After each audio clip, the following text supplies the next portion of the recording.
Mitsuharu Misawa. Considéré comme le plus grand catcheur de tous les temps par beaucoup, il va révolutionner le catch japonais chez All Japan Pro Wrestling au début des années 90. Accompagné d'Akira Taue, Toshiki Kawada et Kenta Kobashi, ils vont révolutionner les codes du catch, que ce soit en solo ou par équipe. Retour dans cette vidéo sur l'ascension de Mitsuharu Misawa dans ce que beaucoup considèrent comme la plus grande période de l'histoire du catch. Véritable mine d'or pour les traders de l'époque, All Japan Pro Wrestling était ce qu'il y avait de mieux. Son roster était incroyable de qualité, que ce soit chez les lutteurs japonais ou chez les gaijin. Cette période est bâtie sur deux principes fondamentaux. D'abord, ce n'est pas le move en tant que move qui compte, mais c'est pourquoi ce move qui est utilisé. Ensuite, le fighting spirit. Je ne parle pas ici de ne pas vendre un Canadian Destroyer pendant plus de 5 secondes, non. Le fighting spirit, c'est de se relever coûte que coûte. Peu importe à quel point vous êtes mal en point, peu importe à quel point vous êtes en train de prendre cher, et même si cela veut dire que vous allez en baver et continuer à manger sévère, question d'honneur et de fierté, il faut se relever. Mitsuharu Misawa s'est fait connaître du public en luttant chez All Japan Pro Wrestling de 1981 à 1983. Le 22 avril 1983, Misawa fait ses débuts télévisés, en finale de la Lutez Cup, un tournoi qui doit désigner quel jeune lutteur partira en excursion. Misawa s'incline contre Shiro Koshinaka, et Giant Baba, propriétaire et booker, impressionné, décide d'envoyer les deux lutteurs en excursion au Mexique, où ils y formeront une équipe. En 1983, Toru Sayama, le Tiger Mask original, quitte All Japan Pro Wrestling, mais la compagnie japonaise détenait les droits de la gimmick, et Giant Baba décide de rappeler Mitsuharu Misawa et d'en faire le nouveau Tiger Mask. D'abord lutteur junior heavyweight, Tiger Mask 2 rejoint la division poids lourd en juin 1986, se ferant quelques combats par équipe avec le visage de All Japan, peut-être le lutteur que l'on oublie le plus souvent quand l'on parle du plus grand lutteur de tous les temps, qui va faire la carrière de Mitsuharu Misawa, Jumbo Tsuruta. Mitsuharu Misawa aura une première fois le droit d'affronter Jumbo Tsuruta sous la gimmick de Tiger Mask. L'alchimie est palpable dès les premiers instants du combat. La stratégie de Tiger Mask est claire, ne pas laisser Tsuruta faire ce qu'il veut et le fatiguer petit à petit. Tiger Mask va commencer le combat en portant un headlock pendant plus de 5 minutes. Et oui, Mitsuharu Misawa, considéré comme le plus grand catcheur de tous les temps, a fait un headlock pendant plus de 5 minutes dans un combat. Encore une fois, chez All Japan, ce n'est pas le move qui compte, c'est pourquoi et qu'est-ce que vous en faites. Tiger Mask a une stratégie et Tsuruta lutte pour essayer de s'en sortir. Le message derrière ce combat est bien évidemment de montrer que Tiger Mask est capable de mettre en grande difficulté le visage de All Japan Pro Wrestling. Ce qui donne à Tiger Mask un statut de grand talent, de menace pour le roster, quelqu'un avec qui il faudra compter à l'avenir. Quelques années plus tard, en mai 1990, Tiger Mask fait équipe avec Toshiaki Kawada contre deux vétérans. Le match est disputé, la foule est calme, c'est alors que Tiger Mask demande à Kawada de lui retirer son masque. Et là...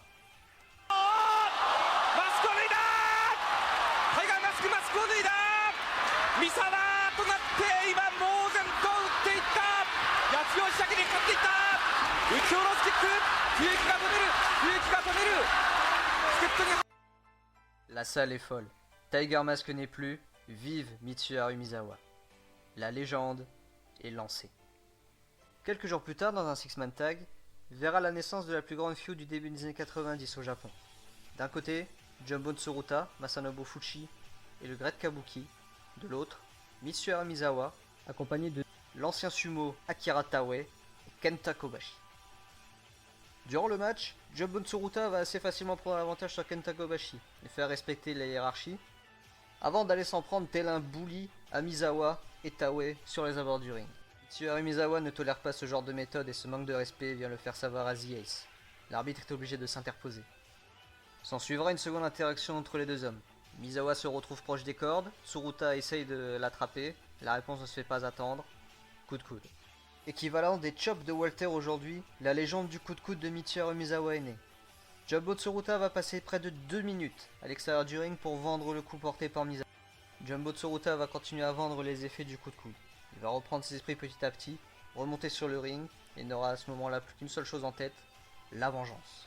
Il va venir s'en prendre à Misawa, ne supportant pas ce qu'il considère comme un manque de respect et un affront pour sa personne. Il va venir passer ses nerfs et sa frustration sur Misawa, menant le combat sur le terrain d'un règlement de compte. Les deux hommes vont s'écharper au centre du ring, l'arbitre ainsi que leurs partenaires vont venir les séparer.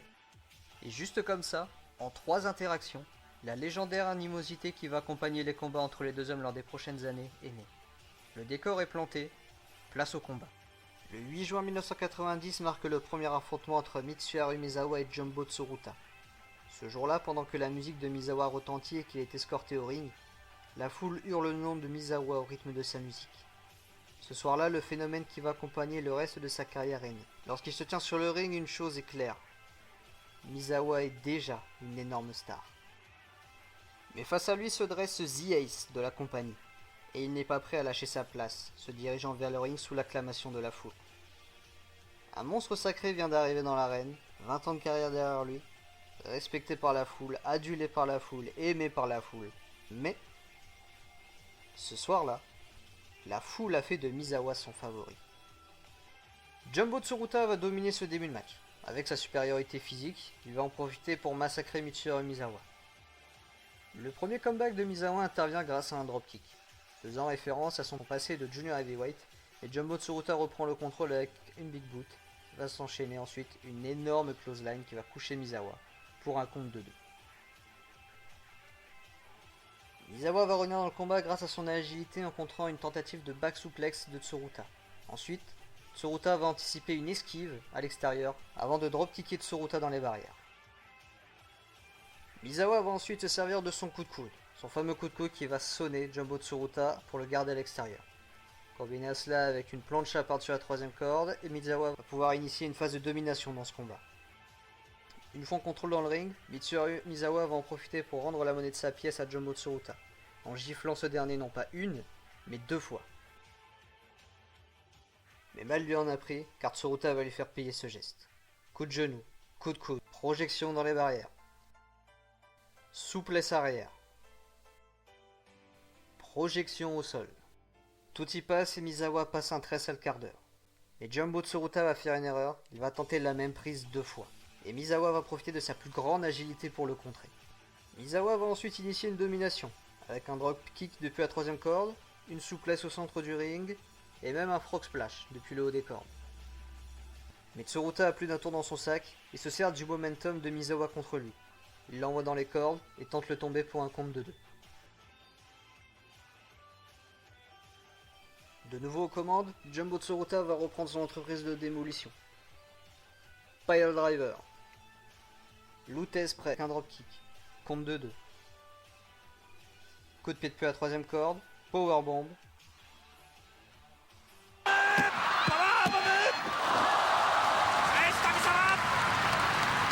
Mais Misawa se dégage encore une fois. Le Kid ne veut pas abandonner. Et Jumbo Tsuruta ne veut pas y croire. Misawa va revenir dans le match grâce à une attaque de la troisième corde depuis l'extérieur du ring. Ensuite, il va retenter un frog splash, mais Tsuruta va contrer. Puis Tsuruta va revenir dans le match avec 3 grosses clotheslines, 2 au centre du ring, puis une dans le coin. Misawa va réussir à se donner un petit peu de temps en contrant une tentative de Tsuruta de l'asseoir sur la troisième corde pour envoyer les 2 hommes au sol. Misawa va réussir à placer une German suplex, puis va tenter un Tiger Driver. Sa prise de finition, mais Tsuruta renverse. Compte 2-2. Tsuruta va ensuite envoyer Misawa dans le coin qui va tenter un contre. Tsuruta va le voir venir et va lui porter un coup de coude, mais Tsuruta va se blesser sur cette attaque. Voyant Misawa se relever, Tsuruta, blessé au coude, qui a besoin de temps, tente une attaque désespérée. Et Mitsuharu Misawa, il va se servir de ce dont Tsuruta s'est servi pendant l'intégralité du match, se servir du momentum de son adversaire contre lui. Sur une simple esquive, Misawa va laisser Tsuruta s'empaler dans les cordes. Misawa a pris Tsuruta sur le terrain de l'expérience, et Tsuruta va vouloir prendre Misawa sur le terrain de l'agilité. Misawa va tenter une back suplex, Tsuruta va le contrer pour tenter un tombé. Misawa va le renverser et prendre la victoire.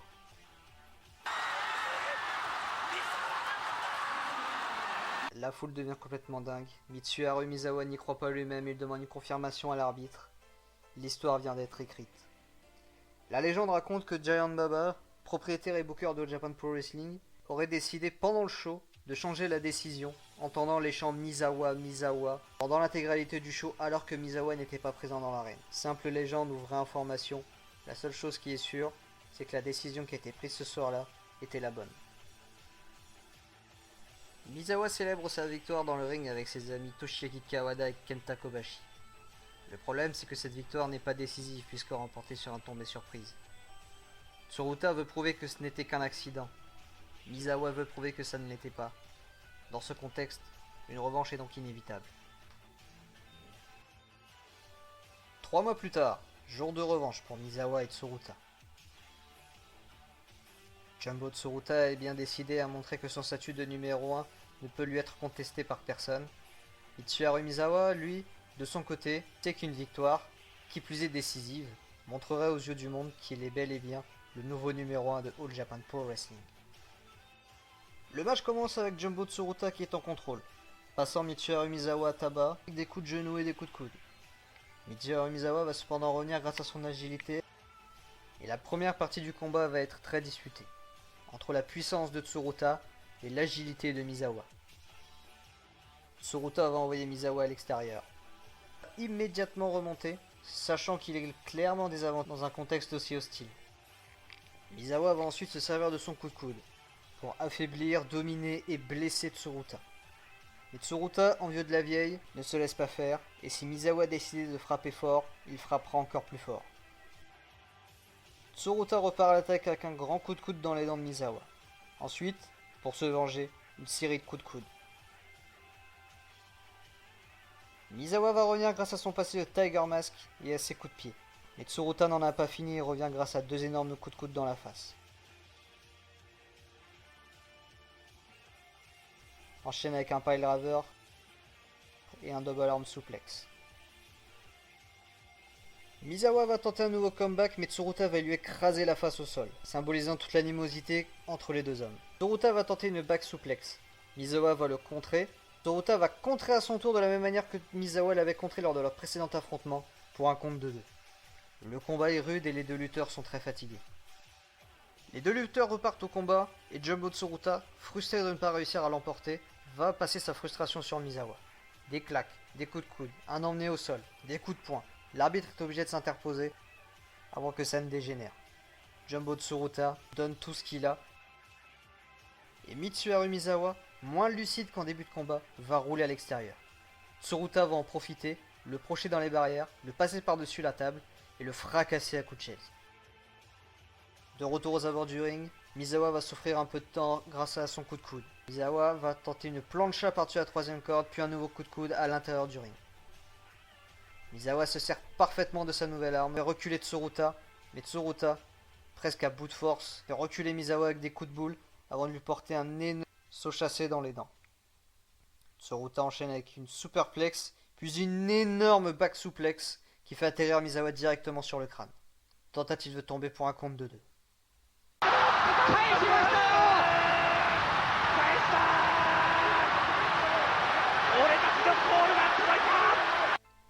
Tsuruta ne veut pas y croire.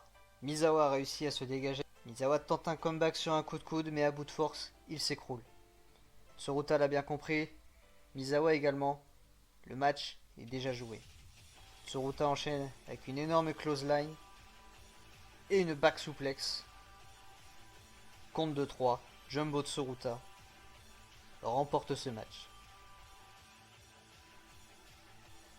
Tsuruta lave l'affront de juin dernier. Tsuruta a réussi à consolider sa place de numéro 1 de la compagnie, mais lui et tous les fans savent très bien que le temps est compté et que Misawa, malgré la défaite, de par sa nouvelle énorme performance, s'établit incontestablement comme le futur nouveau visage de la compagnie. Mais quand le sera-t-il? La rivalité entre les deux hommes est encore loin d'être terminée. La rivalité va même s'accentuer quand Akira Taue va trahir ses anciens partenaires pour rejoindre le clan de Jumbo Tsuruta et ainsi lancer une des plus grandes guerres de l'histoire du catch. 18 avril 1991. Jumbo Tsuruta défend le titre Triple Crown contre Mitsuharu Misawa. C'est la première fois que les deux hommes s'affrontent pour le titre suprême de All Japan Pro Wrestling.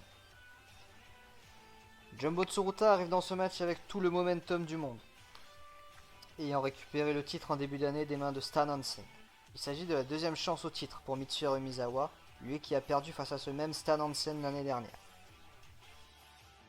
Jumbo Tsuruta rentre dans ce match déterminé à faire passer l'avantage de victoire de son côté. Il va s'en prendre à Misawa dans le coin, le matraquant de manière très autoritaire. Misawa tentera un comeback avant de se faire à nouveau matraquer par Tsuruta. Le champion amène le challenger à l'extérieur pour lui planter le genou dans la table. Le travail sur le genou est incontestablement une nouvelle tactique de Tsuruta. Tsuruta va tenter un coup de genou dans le coin, mais Misawa va l'esquiver et tenter un crucifix. Tsuruta va contrer. Misawa va tenter un nouveau comeback sur une back suplex, la réussir. Tsuruta va ensuite punir Misawa dans le coin avec une back suplex. Et Misawa ne se débine pas et tente un nouveau comeback. Le Tsuruta va utiliser une technique qu'il connaît bien, utiliser le momentum de l'adversaire contre lui. Tsuruta tente une powerbomb, Misawa contre, tente le tomber, compte de 2. Misawa profite du temps que met Tsuruta pour se relever pour porter un coup de coude. Misawa s'est accroché et a réussi à saisir la première opportunité qui s'offrait à lui. Misawa enchaîne avec une German suplex, compte de 2. Misawa sent qu'il est temps d'utiliser son Tiger Driver et Tsuruta résiste une première fois. Coup de coude de Misawa, seconde tentative. Mais Tsuruta contre. Tsuruta sait qu'il ne peut pas se permettre de subir une telle prise, qui est beaucoup trop dévastatrice. Les deux hommes sont épuisés, ont du mal à se relever, le match est long, intense, brutal. Tsuruta va prendre l'avantage avec une lariat. Tsuruta va porter une back suplex sur Misawa qui va atterrir sur le crâne. Misawa tentera, comme lors de leur affrontement précédent, un comeback sur un coup de coude, et la prise de Tsuruta est beaucoup trop dévastatrice. Misawa s'écroule. Tsuruta sait que la victoire lui tend les bras. Une deuxième back suplex, puis une troisième vont lui offrir la victoire. Tsuruta conserve le titre et mène désormais 2 victoires à 1 contre Misawa. Après cette deuxième grosse victoire de suite de Tsuruta sur Misawa, le statut de numéro 1 de Tsuruta ne peut pas être remis en cause a priori. A priori seulement. Quelques mois plus tard, Mitsuharu Misawa et Toshiaki Kawada, champions par équipe, vont défendre leur titre contre Jumbo Tsuruta et Akira Taue. Le match est très disputé. Misawa va porter une German suplex à Tsuruta pour un compte de 2. Misawa ne perd pas de temps, attrape Tsuruta et lui porte une soumission. Toshiaki Kawada rentre dans le ring, intercepte Akira Taue et lui porte à son tour une soumission pour l'empêcher d'intervenir. Tsuruta est au centre du ring, seul, personne ne peut venir l'aider alors que Misawa maintient la pression et l'impensable se produit.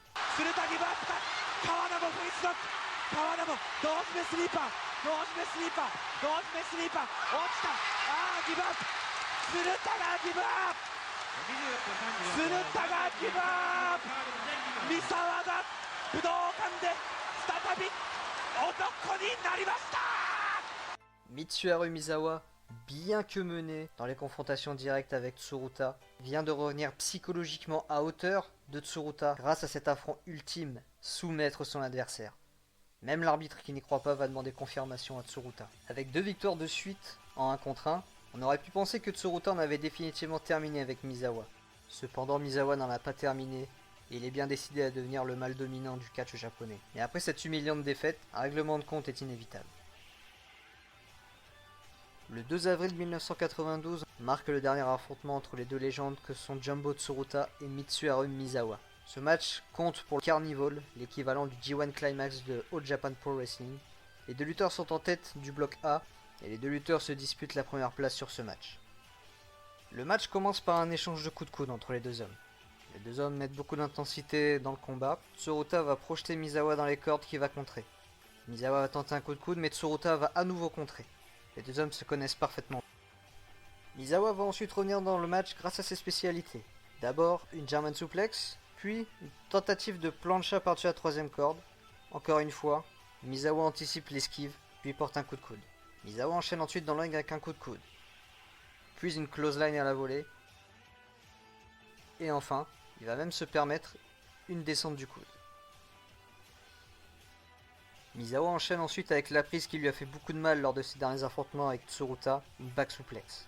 Misawa va tenter un frog splash, c'est contré. Jumbo Tsuruta va ensuite partir pour une powerbomb. Compte de 2. Tsuruta repart pour une powerbomb, nouveau compte de 2. Misawa se dégage. Frustré, Tsuruta va porter une clothesline à Misawa. Les effets du tournoi se ressentent sur les deux hommes, ils sont extrêmement fatigués et manquent de lucidité. Tsuruta une nouvelle fois va se jeter et Misawa a effectué la même esquive qui lui a offert la victoire lors de son premier affrontement avec Jumbo Tsuruta, laissant ce dernier s'empaler dans les cordes. Les deux lutteurs exténués ont beaucoup de mal à se relever. Misawa est le premier à frapper avec un coup de coude, enchaîne avec un petit paquet, Tsuruta se dégage. Misawa enchaîne, à bout de force, et sachant pertinemment que son adversaire est dans le rouge, il porte une soumission, celle-là même qui a déjà fait abandonner Tsuruta. Tsuruta parvient à attraper la corde, mais Misawa n'en démord pas, il repart pour la même soumission. Après de longues secondes de doute, Tsuruta n'a pas d'autre choix que d'attraper Misawa par les cheveux. Sentant son adversaire au bord de craquer, Misawa repart pour une troisième soumission. Tsuruta se dégage à nouveau. Misawa se sert de son agilité pour tenter un sunset flip, puis un nouveau tombé rapide, compte de 2 encore une fois.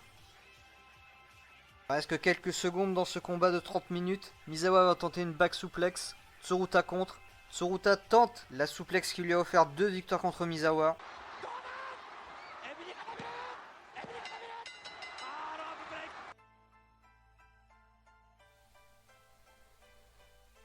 Nouvelle grosse bagarre entre les deux hommes, mais cette fois il n'y aura pas de vainqueur.